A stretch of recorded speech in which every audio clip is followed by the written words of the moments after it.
The Power Rangers had already made an appearance on video game consoles before the movie, but with there being another opportunity to push out a new title, developers jumped at the chance, with games arriving on the Super Nintendo, Mega Drive and the handheld devices, the Game Boy and Game Gear.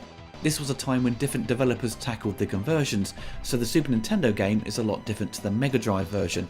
Oddly, the games only follow the film loosely, with Ivan Ooze often turning up later into the game, or in the case of the Mega Drive version, he turns up near the start of the game, then it has a flashback to introduce the new Rangers from Season 2. First up is the SNES version, which is a side-scrolling beat-em-up, but instead of letting you roam around freely, you have to jump into the background or foreground, a similar playing method to Guardian Heroes on the Sega Saturn. You can pick any one of the Rangers at the start of the level or when you die. You collect thunderbolts throughout a stage to morph into a Power Ranger. The game consists of 7 stages and the final boss is Ivan Ooze.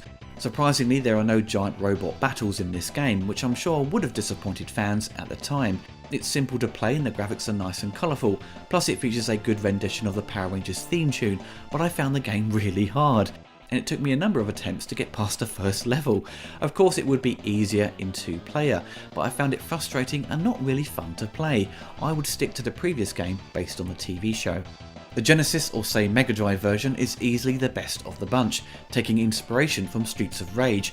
You can pick any one of the Rangers before each stage, and you work your way through the level to the boss fight, which has you take control of a Zord, something sadly missing in the SNES game. The controls are tight and precise and it offers enough variety in the combat, but it does get very repetitive as you fight the same bad guys over and over again. They vary from stage to stage, but some variety on each level would have been nice. The Game Boy version is basically a cut down version of the Super Nintendo game. The player can of course play as any of the 6 Rangers, who will start off each stage as a Ninja Ranger, but you'll be lucky to figure out who is who due to the Game Boy's limited colour palette. Using a Super Game Boy would be the only way to figure out which Ranger you have.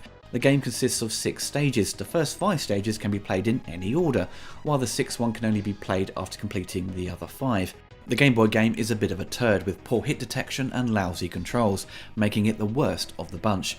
The Game Gear version is a one-on-one fighting game. The story mode consists of 6 stages, with the first 3 stages being based on episodes from the 2nd season of the TV show, and the remaining 3 are based on the movie.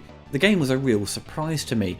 I thought it would be average at best, as I've played other fighting games on the Game Gear and they are all mostly rubbish with jerky frame rates, with Mortal Kombat being a prime example. But I really enjoyed playing this. Great visuals for the 8-bit handheld, solid controls and enough combat moves to provide enough variety for the gameplay. So when it comes to the games based on the movie, stick with Sega.